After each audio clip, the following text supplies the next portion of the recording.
네, 존경하는 국민 여러분, 최승재 의원입니다. 지난 2020년 4월 15일 저는 새로운 꿈을 꾸었습니다. 비록 균형의 추는 조금 기울어져 있을지언정 21대 국회가 새로이 구성되면서 우리나라가 그리고 우리 정치가 한 단계 더 도약할 것을 믿어 의심치 않았습니다. 하지만 정확히 3년이 지난 지금 청운의 꿈은 바스라졌고 기대감은 무너졌으며 희망마저 사라져가고 있습니다. 정치란 무엇인가에 대한 많은 정의들이 있습니다. 혹자는 정치가 최대 다수의 최대 행복이라고 이야기합니다. 혹자는 정치가 사회적 가치의 권위적 배분이라고도 합니다. 하지만 정치를 어떻게 정의하든 간에 정치의 목적이 국민 민복이라는 데는 그 누구도 이견이 없을 것입니다. 그럼에도 작금의 정치 형태가 그 목적에 부합하는지에 대해서는 결코 동의할 수가 없습니다.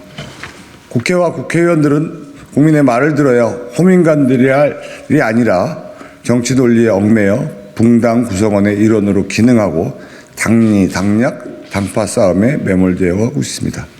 편을 가르고 상대를 무너뜨리기 위해서라면 흑색선전, 마타도아도 서슴지 않고 한 사람의 인생을 철두철미하게 망가뜨리는 데 주력하고 있습니다. 선거전에서 이기기 위해 상대당 후보의 자녀가 문신을 하고 학교 폭력을 한다며 근거 없는 모략까지 아무렇지도 않게 자행하면서 아무 일 없었다든지 뻔뻔하게 국회를 횡보하고 있고 그 당사자는 지금도 일을 하면서 반성의 기미가 없습니다. 2차 가해가 버젓이 벌어지고 있는 것입니다. 정당하고 공정한 정치적 전략도 아닙니다. 총선 기간에 맞춰서 아니면 말고라는 태도로 의혹부터 터뜨리게 하는 식의 저열하고 비겁한 정치 음모의 획책이 우리나라 정치의 풍토병처럼 만연하고 있습니다.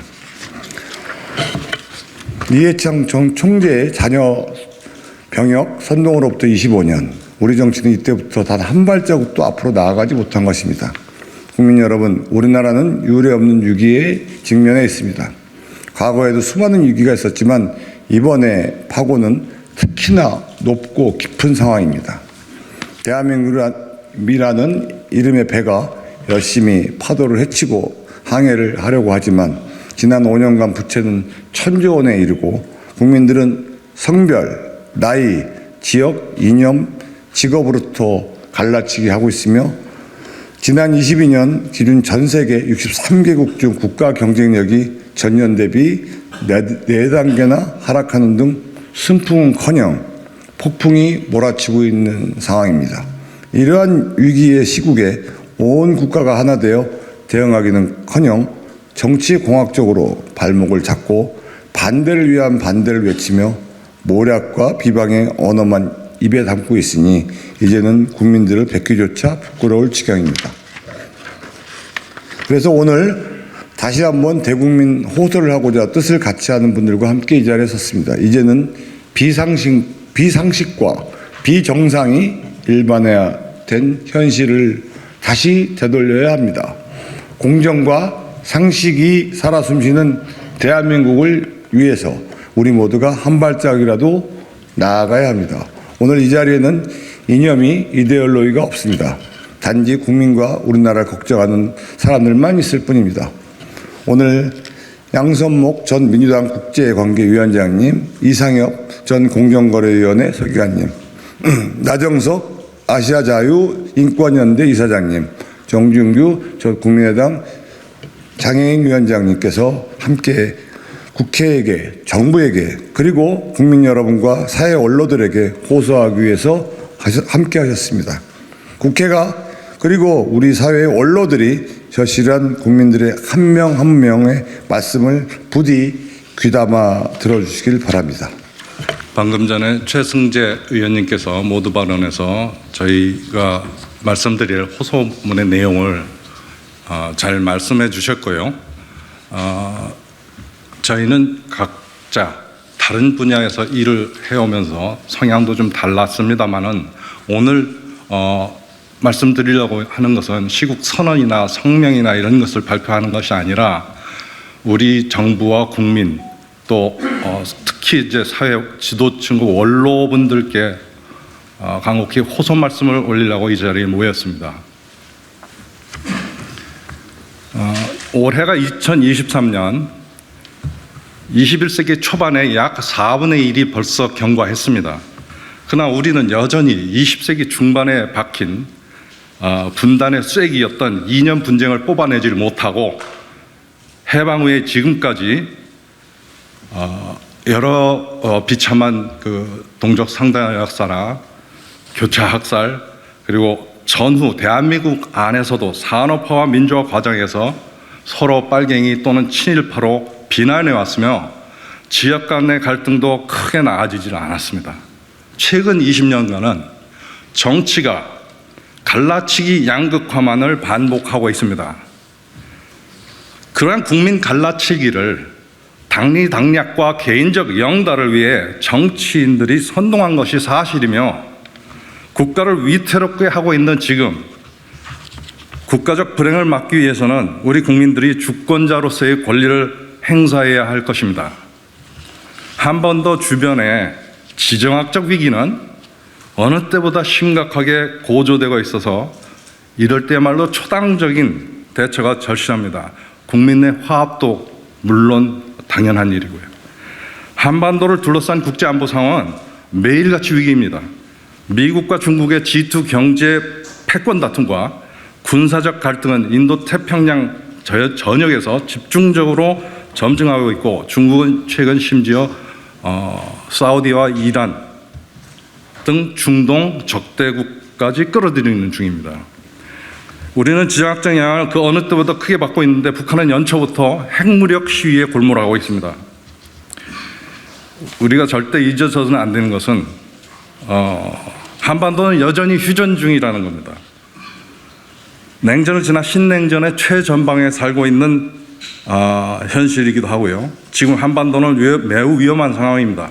지난 3년간 팬데믹 위기야 우크라이나 러시아 전쟁은 경제적 위기마저 점증시키고 있습니다. 이러한 국가적 위기 상황에서는 정치는 다른 선진국들처럼 마땅히 국가 안보와 국민 복지를 위해 초당적으로 노력하고 타협해야 합니다.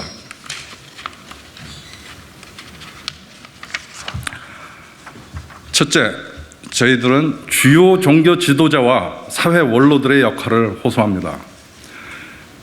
앞서 말씀 이런 위기 속에서도 우리 사회가 안전하게 유지될 수 있도록 우리 국민은 하나가 되고 화해하고 상생해야 합니다. 존경하는 종교 지도자들과 사회 원로들께 간절히 부탁드립니다.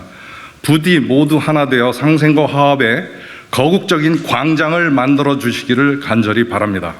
그동안 너무나들 깊이 침묵하고 계실 뿐 아니라 심지어 종교계마저 내편에 물들고 있습니다. 그러는 가운데 지난 3월 26일 4.19 중추 세력들은 각계 원로를 포함하여 국립현충원 이승만 전 대통령 묘역을 찾아 참배하고 63년 만에 화해하고 나섰습니다. 이에 이어 우리는 간절히 부탁드립니다. 종교계와 사회 원로들께서 과거 산업화와 민주화의 민주화를 양쪽에서 견인했던 박정희 세력과 김대중 세력이 거국적 화해와 상생을 위해 종교 지도자분들께서 또 사회 원로들께서 큰 역할을 해주시길 바랍니다. 국민 개개인 여러분께도 호소합니다. 이런 위기 속에서도 우리 사회가 안전하게 유지될 수 있도록 생존과 안보라는 최우선 전제 앞에서는 모두 하나가 되어야 합니다. 이토록 상생과 화합이 간절하다고 느끼시는 국민 여러분들이 대다수일 걸로 저희들은 봅니다. 현명한 국민들께서는 작금의 양대 정당이 개념도 없는 좌와 우, 진보, 보수 등 이념의 선명성을 부각시키고 선동하면서 국민의 위에 군림하며 적대적 공생관계로 연명해온 것을 잘 아실 것입니다. 이에 우리는 이 나라의 산업화의 주역들과 민주화의 주역들께서 박정희와 김대중의 화해를 이끌어서 전국 방방곡곡과 전 세계에서 대한민국이 밝고 새로운 미래를 열 수 있도록 앞장서 주기를 부탁드리겠습니다. 둘째, 정부와 여당은 핵심 공약인 공정과 상식을 확실히 보여주기를 바랍니다. 지난해 유권자 국민들은 문재인 정부의 허울뿐인 공정과 상식에 대하여 큰 실망감으로 인해서 윤석열 정부에게 권력을 위임했습니다. 윤석열 정부는 앞으로 확고한 법치주의를 통해 빠른 시일 내에 정치, 경제, 사회, 문화 등 모든 국정과제에서 핵심 공약인 공정과 상식을 하나하나 확실히 보여주기 바랍니다. 공정과 상식이야말로 우리 국민이 가장 학수고대하는 최고의 가치임은 이전 정부에서도 마찬가지였습니다. 현 정부의 중간 평가의 성격을 띠는 선거도 내년 총선에서 가장 중요한 바로미터가 바로 공정과 상식이 될 것임은 우리는 확신합니다. 다시 한번 외교 안보와 관련하여 김대중 전 대통령도 1960년대 야당 의원 시절 한일 수교에 찬성했고 집권 후에는 반일 여론을 넘어서 김대중 오부치 선언 등 한일 관계 개선으로 미래로 나아갔던 사실을 기억해야 합니다. 그런 점에서 윤석열 정부가 한미일 동맹을 회복하고 한일 관계 개선으로 큰 방향을 정한 것은 매우 잘한 일입니다. 향후 있을 한미 정상회담에서는 도감청 사태와 한일 외교 정상화의 노력을 레버리지 삼아 한미일 외교 안보와 경제 협력을 극대화시키는 실리적 패키지 D를 달성해 줄 것을 당부합니다. 셋째, 양대 정당은 적대적 공생을 종식하고 국회에서 국민을 위하는 입법으로 민심을 얻되 민족의 비극과 참사와 타인의 죽음을 정치에 이용하지 말아 주시기 바랍니다. 지난 연말 연초 15일간의 이태원 참사 국정조사를 지켜보면서 국회에 대한 국민들의 실망과 냉소적인 반응은 예상되던 일이었습니다. 어떠한 죽음이든 정치적으로 이용되어서는 안 되며 여야 정치인 모두는 당리당략이 아니라 국민의 안전을 최우선으로 생각해야 됩니다.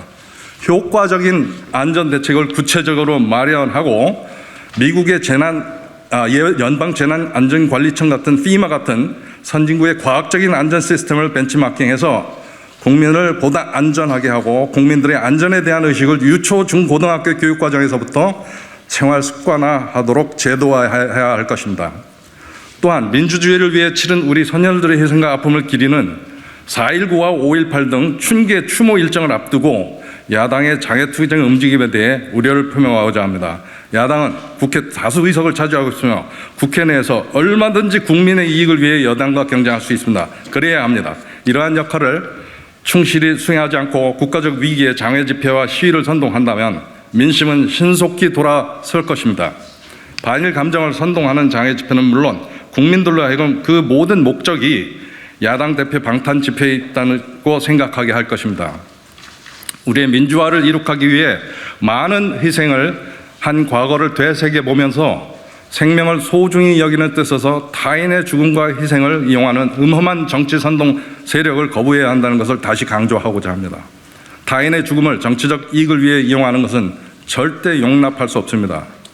생명사상가였던 고 김지아 시인은 운동권 학생들의 연이은 자살을 향해 죽음의 구판을 걷어치우라고 일가를 했었습니다. 부디 야당은 국회에서 정치적 이익만을 위한 대립을 극복하고 국민을 위한 정부 여당과의 경쟁과 타협을 통해 초당적으로 국민의 안전과 복지를 확보하는 데 노력해 주시기 바라겠습니다. 감사합니다.